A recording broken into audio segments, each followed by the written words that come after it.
Pemerintah secara resmi melakukan penyesuaian harga bahan bakar minyak atau BBM. Harga BBM bersubsidi dan non-subsidi pun mengalami kenaikan.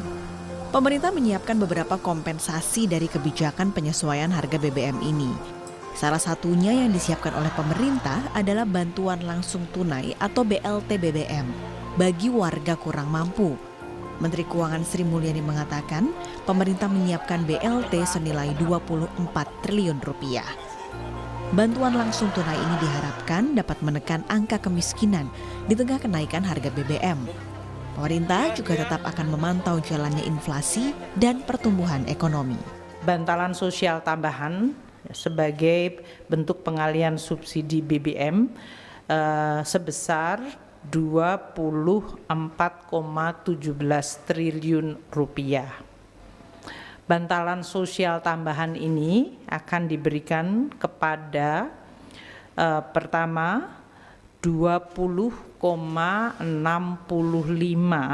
juta kelompok atau keluarga penerima manfaat dalam bentuk bantuan langsung tunai pengalihan subsidi BBM sebesar 12,4 triliun rupiah.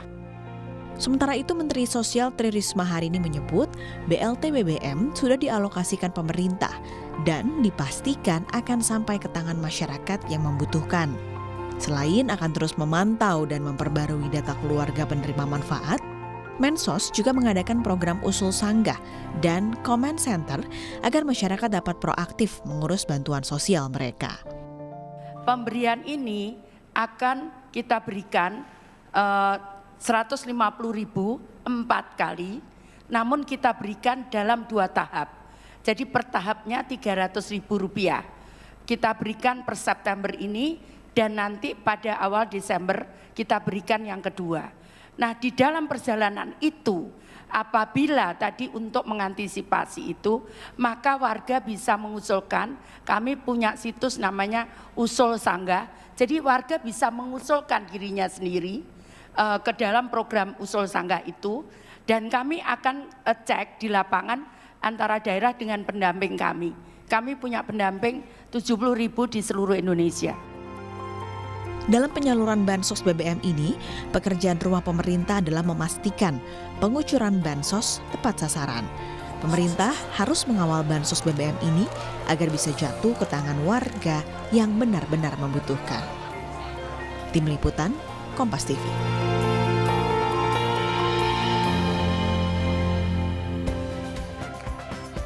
Ya, saudara, sebagai kompensasi kenaikan harga BBM yang sudah dinaikkan oleh pemerintah menyiapkan bantuan langsung tunai atau BLT BBM kepada masyarakat yang membutuhkan. Di sisi lain, penyaluran dana BLT seperti ini yang dilakukan pemerintah dinilai sering nanti pada kenyataannya banyak tidak tepat sasaran atau ada beberapa hal yang kemudian tidak tepat sasaran. Nah, apa saja yang sebenarnya bisa dilakukan oleh pemerintah untuk memastikan bahwa pengucuran dana BLT BBM kali ini tidak jatuh ke tangan yang salah atau meminimalisir hal tersebut. Kita akan bahas bersama narasumber untuk Sapa Indonesia Pagi, hadir secara daring. Ada tenaga ahli utama dari Kantor Staf Presiden atau KSP, Abraham Wirotomo.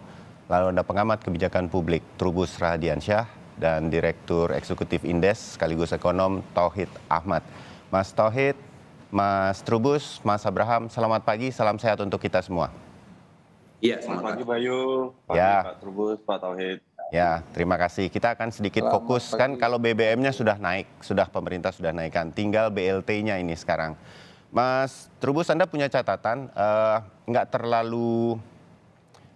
ini bukan hal yang baru pemerintah melakukannya, begitu sebagai sebuah kebijakan publik ketika ada sesuatu yang dinaikkan seperti BBM, kemudian ada BLT, bantuan langsung tunai untuk membantu daya beli masyarakat yang sudah dihitung di beberapa titik begitu. Saya menyebutnya ada 20,65 juta penduduk, keluarga penerima manfaat, dan ada 16 juta penduduk yang gajinya maksimal 3,5 juta per bulan itu untuk mendapatkan 600. Anda melihat ini sudah tepat?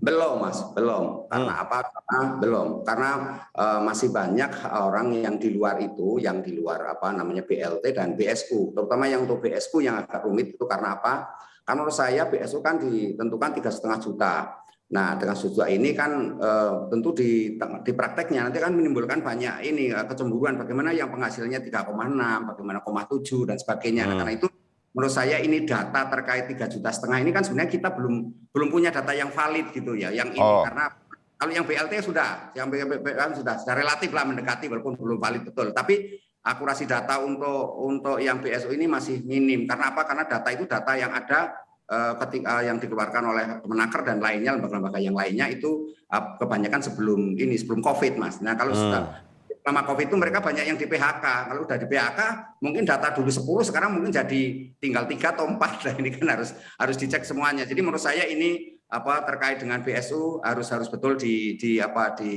upgrade ulang lah menurut dengan baik. Tetapi yang BLT memang juga harus disempurnakan. Karena apa? Karena yang BLT juga saya lihat dalam hal ini masih banyak data-data terutama di daerah yang menyebabkan mereka itu datanya masih belum bisa dikatakan akurasinya memadai, Mas. Itu yang menurut saya yang paling penting. Oke, baik. Mas Abraham, Anda ingin menanggapi bahwa kalau BLT yang untuk 20,65 juta penduduk itu kita datanya sudah cukup valid, walaupun tentu dicek terus nanti ya. Nah, yang 3,5 juta per bulan sebagai sebuah gaji ini itu masukannya dari Mas Trubus. Mas Abraham. Iya, makasih Bayu. Pertama memang kita akui bahwa perbaikan-perbaikan itu tentu harus selalu dilakukan oleh pemerintah. Nah, terkait dengan data yang untuk bantuan subsidi upah, pemerintah menggunakan data dari BPJS Ketenagakerjaan, Mas Bayu dan Pak Trubus.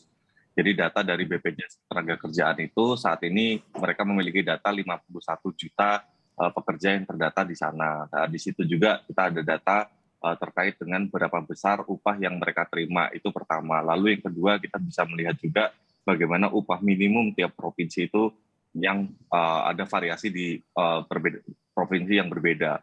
Untuk itu pemerintah dengan menggunakan data tersebut menyalurkan kepada 16 juta pekerja yang mana upahnya itu di bawah UMP, Mas Bayu. Jadi menggunakan data. Nah, terkait keakuratan, kita catat bahwa 60%, bahkan lebih ya, 60% lebih peserta dari BPJS Ketenagakerjaan itu peserta aktif. Artinya dia membayar iuran secara aktif. Di situ kita bisa melihat besaran upah yang mereka terima, Mas Bayu. Ya, pun begitu kan Mas Abraham, data yang BSU ini bantuan subsidi upah belum kita coba lah. Boleh ya saya mengatakan begitu. Kalau yang BLT kan kita sudah berkali-kali ada bansosnya, sudah cukup tahulah bolongnya di mana. Bagaimana yang ini nih? Seberapa lama nanti ini bisa dipelajari untuk, ini data dari tenaga kerja kan, kalau yang BLT kan dari Kementerian Sosial begitu.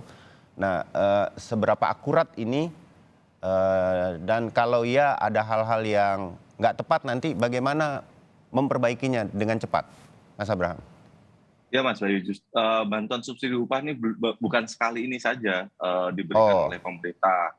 Ketika pada saat pandemi kemarin juga ada bantuan subsidi upah dan menggunakan basis data yang sama. Dan jadi ini bukan pertama kali ya? Oke. Betul, bukan pertama kali dan justru akurasinya sangat baik, terutama pada mereka peserta yang aktif, Mas Bayu, yang aktif membayar iuran. Di situ pemerintah mendapatkan update data yang terkini. Nah, tapi kalau memang kita masih mencatat ada 40% peserta BPJS Ketenagakerjaan itu yang tidak aktif membayar iuran. Di situ pemerintah menghimbau supaya mereka yang belum aktif menjadi peserta BPJS Ketenagakerjaan menjadi peserta yang aktif, Mas Bayu. Dengan cara begitu kemudian bisa dilihat akurasinya, kira-kira bisa menuju ke akurasi yang seperti itu. Mas Ahmad, Mas Tauhid sudah bersama kami ya? Sudah. Oke, terima kasih. Nah, kalau saya pengen tahu Indef melihatnya dari sisi angka nih. Saya mikir aja gitu ya, Mas Abraham, Mas Trubus dan juga Mas Tauhid. Oke, 1 bulan 150.000 BBM-nya naik sedemikian rupa. Ini naik nanti ongkos ojek online, angkutan, begitu, makanan, sembako kan akan naik.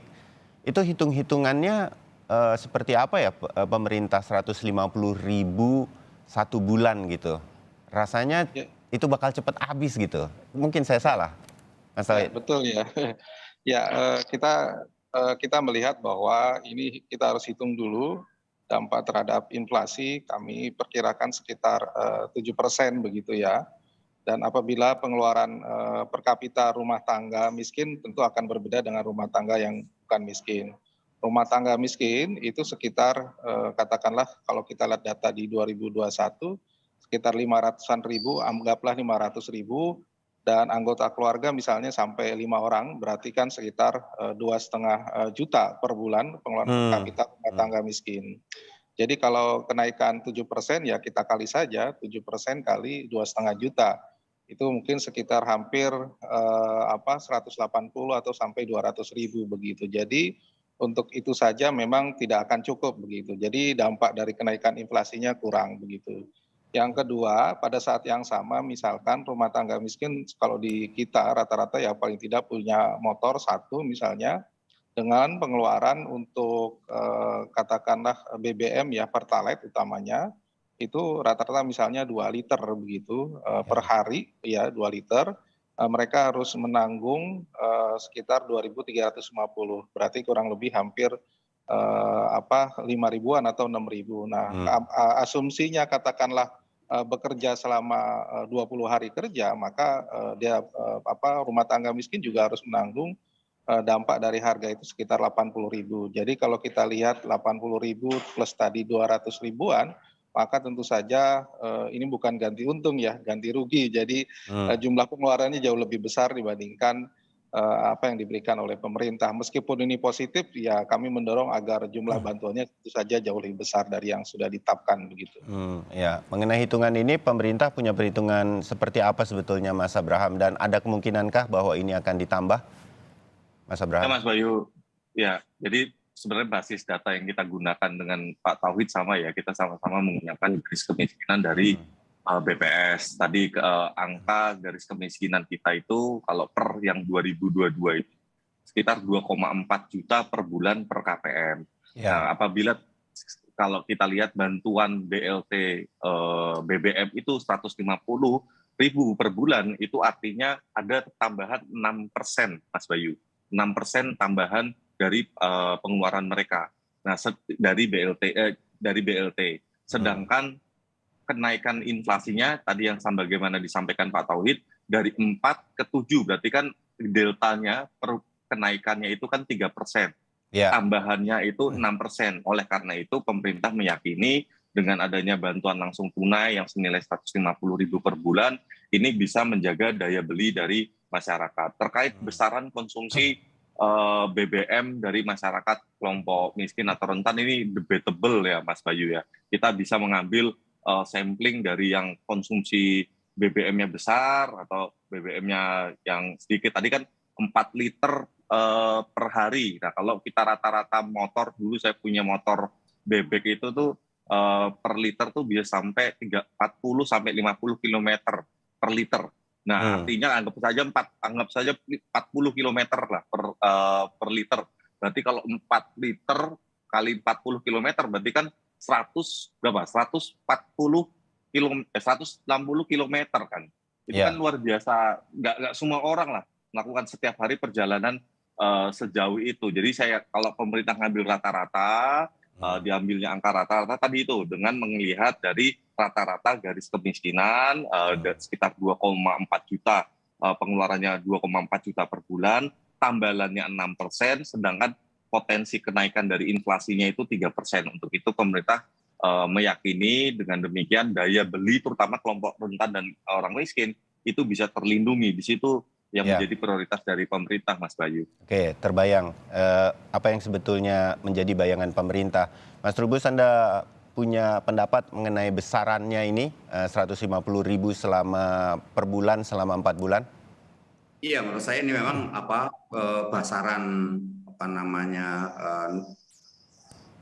jumlah besaran dari angka yang diberikan sejumlah 150.000 itu menurut saya sangat kecil ya Mas. Jadi arti bahwa kalau bisa memang pemerintah harus menaikkan, karena kalau 150.000 saya rasa efeknya nggak terlalu signifikan dalam hal protek daya beli masyarakat. Saya menyambung dari pernyataan Pak Tauhid tadi. Jadi memang disinilah kemudian masyarakat itu harus banyak berkorban. Karena itu menurut saya pemerintah harus memikirkan ulang ya terkait dengan yang 150.000.